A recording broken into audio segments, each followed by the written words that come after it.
Pode não. De acordo com os estudos feitos pela verbetógrafa, quais os trafares que podem tornar uma personalidade instável?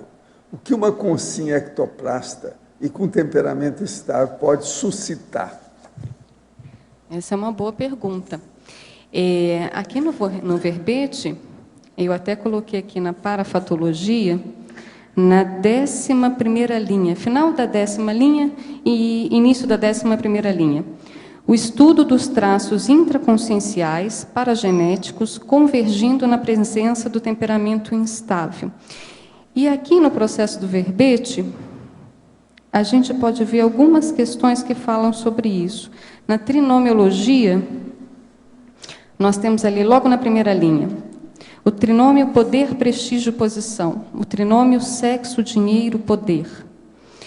O que a gente já pode pensar dessas características? Veja, obviamente, o temperamento instável é porque ele reflete uma série de características pessoais que a pessoa já vem trazendo no processo dela de psicossoma, mental soma, na bagagem paragenética dela, e isso, se ela não tomar cuidado, pode convergir num transtorno bipolar. Então, veja, alguns aspectos que a gente vê de característica, às vezes a questão de dificuldade para lidar melhor com o poder. A pessoa, às vezes, tem um processo de grandiosidade passada, e aí, nessa vida, o processo do poder é difícil para ela lidar bem cosmoeticamente. Então, você, às vezes, vê um processo de autocracia, de autoritarismo. Às vezes, a pessoa tem uma dificuldade de... Quando as coisas não acontecem como ela quer, ela reage muito mal.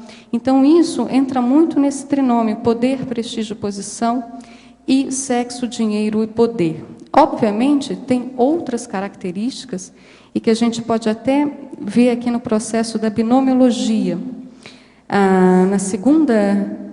Na penúltima linha, eu coloco ali o binômio, períodos de hipercriatividade e personalidade artística. O processo da arte, o emocionalismo do processo da arte, e isso é uma questão que, às vezes, está muito ligada ao processo da instabilidade do temperamento. A emoção, o gostar da emoção, o processo do artista em si. Isso eu não estou dizendo que todo artista, tá certo? Tem temperamento estável, vamos deixar claro. Mas o processo do emocionalismo e da arte... E isso pode ser um traço que pode convergir nessa instabilidade do temperamento. Isso aqui é a revista Veja, que está nas bancas dessa semana. Eu vou ler para vocês 2 notas. A primeira é no Sobe e Desce, que está aqui, que é o panorama, a conversa com Luiz Corrara. Desce, Igreja Universal. A Justiça de São Paulo condenou a igreja a pagar R$10.000 de indenização a um fiel agredido durante um ataque epilético por pastores que diziam que ele estava possuído pelo demônio. Isso é que precisa de psiquiatra, hein? Esses aí estão precisando. Valdo, lembra muito aquele filme que vale a pena ver, que é O Exorcismo de Emily Rose, né? Que é bem interessante, que é o processo da possessão e epilepsia. Agora, os evangélicos estão tudo pirados. E aí existe uma tendência, eu não estou dizendo geral, mas existe uma tendência de procurar o médico, o neurologista, né? E quebrar um pouco esse paradigma, quem procura psiquiatra está louco, está doido, né? Essa questão existe, muita gente, né? Fulano está tratando com psiquiatra. Há um tempo atrás, por exemplo, uns 20 anos atrás, eu levei meus filhos num psicólogo. O pessoal já falava, por quê? Seus filhos têm problema?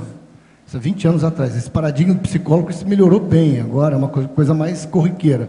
Mas o psiquiatra, a gente ainda sente que tem essa questão. Fulano está indo ao psiquiatra. Já fica aquela coisa de dizer que está com um problema, está endoidando, alguma coisa. Não tem nada a ver, você está falando um negócio interessante.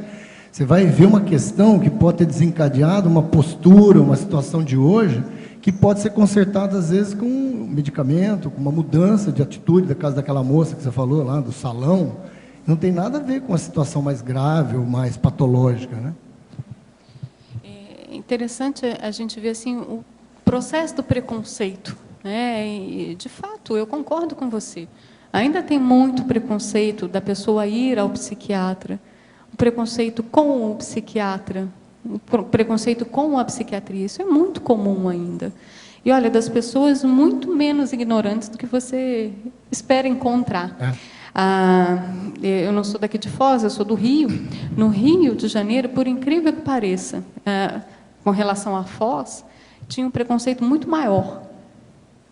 No Rio, as pessoas iam muito mais ao neurologista, porque era um processo neurológico, do que o psiquiatra. Aqui, em Foz, existe o preconceito, sim. Ainda vão a neuro, vão a clínicos. E, assim, se estiver bem tratado, está tudo certo. O problema é quando está maltratado, que aí, quando chega para você, a situação já ficou mais grave. Agora, tem determinadas situações que eu penso que o próprio clínico pode estar tratando, sim. Aqui em Foz, a gente tem um programa de saúde da família, que a gente vê que tem vários casos de depressão, casos mais leves, que, da mesma forma como você vai tratar, às vezes, uma hipertensão arterial, casos mais leves, que o clínico pode fazer esse manejo, sem ter que encaminhar para um especialista, entende? Agora, muitas vezes, há necessidade, sim, casos mais moderados, casos que são mais complexos, ou até uma avaliação para ver se está sendo bem tratado. Aí vale a pena você ir num especialista, sim. Mas eu já trabalhei aqui na parte de saúde mental de Foz, e uma das coisas que a gente tentava era justamente buscar essa parceria com a atenção de saúde básica, que era justamente a gente ajudar a capacitar os médicos clínicos para que aquela resolução dos casos mais leves, bem mais leves, pudessem ser feitos na saúde básica. E era interessante que a maior dificuldade, às vezes, não era dos pacientes, eram dos médicos, quem queriam caminhar todos os casos da psiquiatria. Então, até uma dificuldade, às vezes, dos médicos de quererem tratar. Dentro do meio tem o paciente. Por exemplo, se era um paciente de hipertensão, veja, é tudo fisiológico. Hipertensão, processo vascular. Às vezes ligado à parte cardíaca, às vezes ligado à parte renal. Processo vascular. Você trata. A psiquiatria, a depressão, a bipolaridade, o toque, enfim, é um processo neurofuncional. É soma. A gente não pode esquecer disso. Agora, a gente até há pouco tempo via que o pessoal aí falando da consciência terapia. A gente via, às vezes, que as pessoas até tinham uma resistência de ser evoluciente, de passar pela consciência terapia. Eu já vi pessoa falar, isso não é para mim, não preciso. O senhor Valdo fala, todo mundo deve passar. Mas já escutei gente falar, não, isso aí não é para mim, não. Você não tem esse problema. Mas a gente via que, às vezes, até um tempo atrás, tem mais consciência terapeuta aqui, pode falar também, dar sua contribuição. A gente via que tinha dificuldade, às vezes, das pessoas de passarem para a consciência terapia. Vocês querem comentar alguma coisa? Hoje em dia, não. Hoje em dia... Na verdade... na verdade, é isso mesmo. No começo, as pessoas procuravam se esconder, assim, de fazer consciência terapia, E hoje, todo mundo parece até que inverteu um pouco, Adriana? Ficou assim meio, eu estou fazendo consciência terapia. Virou meio que o contrário do que era antes. Então, acho que isso é uma coisa boa. Pelo menos está mudando mais. Então, veja, a partir de um princípio que a pessoa tem preconceito com as próprias patologias e parapatologias, que às vezes ela tem determinado processo, ela não está conseguindo enxergar, não está conseguindo ver, não está conseguindo mudar, a consciência terapia vai ajudar. Então, preconceitos existem vários, ignorância existe um monte. Então, o mais sério que eu vejo da gente é cada vez mais tentar clarear, informar e ajudar. É o processo assistencial. Posso só aproveitar novamente uma outra questão que me lembrei aqui, essa questão que o Jorge, a gente estava conversando, e o processo do preconceito, esse livro aqui, ele se chama Uma Mente Inquieta. Acho que dá para ver. Uma Mente Inquieta. Esse livro é de ele é autobiográfico, de uma pessoa que tem... ela é psiquiatra. É bom falar. Super sério, assim, ela é autobiográfico, ela é psiquiatra e ela é catedrática de faculdade de medicina. Então, ela dava aula, inclusive, de psicopatologia. E qual que era o caso mais sério? Ela foi super resistente ao uso da medicação.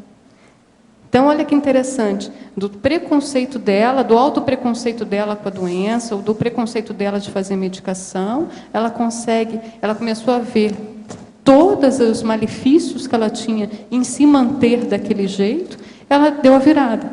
Ela começou a se tratar, começou a fazer medicação, escreveu um livro super assistencial.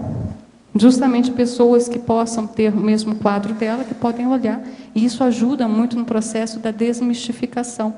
Agora, dentro do processo de temperamento instável, que a gente estava falando, o quadro dela era de um bipolar mais sério, mais grave e tal. Esse livro é um dos mais citados dentro da psiquiatria nas últimas décadas. Eu conheço desde que ele saiu, eu vi em inglês.